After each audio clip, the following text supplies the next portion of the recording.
ഖുർആൻ പറഞ്ഞത് നമുക്കിപ്പൊ എന്താണോ നമ്മുടെ കയ്യിലുള്ളത്, ഇപ്പൊ നമ്മുടെ കയ്യിലുള്ളത് ഒരു കാലത്ത് നമ്മൾ പ്രാർത്ഥിച്ചതാണ്, ഒരു കാലത്ത് പ്രാർത്ഥിച്ച സാധനമാണ് ഇപ്പൊ കയ്യിലുള്ളത്. ഇപ്പൊ കയ്യിലുള്ളതിനോട് ഒരാൾക്ക് നന്ദി ഉണ്ടെങ്കിൽ അതുപോലുള്ളത് പടച്ചോൻ ഇനിയും കൂടുതൽ കൊടുക്കും എന്നാണ് ഖുർആൻ പറഞ്ഞത്. നമ്മൾ എപ്പോഴും കാണുന്ന സ്ഥലത്ത് എഴുതി വെക്കേണ്ട ആയത്താണത്. ലഇൻ ശക്കർതും ലഅസീദന്നകും. ഫുൾ A+ നേടിയ മാർക്ക് ലിസ്റ്റുമായി നിൽക്കുന്ന കുട്ടിയോട് പറഞ്ഞു കൊടുക്കണം, ലഇൻ ശക്കർതും ലഅസീദന്നകും.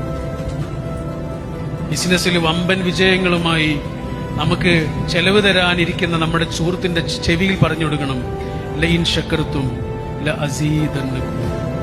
എടാ, നിനക്ക് നന്ദിയുണ്ടോ? നിനക്ക് കൂടുതൽ കിട്ടും. ആ കൂടുതൽ കിട്ടുന്നതിന് പറയുന്ന പേരാണ് ബർക്കത്ത്. അത് സാധനങ്ങൾ എന്നുള്ള രീതിയിൽ മാത്രമല്ല, പല രീതിയിലും. മനസ്സമാധാനമടക്കം ബർക്കത്തിന് അങ്ങനെ കൂടി അർത്ഥമുണ്ട്. മനസ്സമാധാനം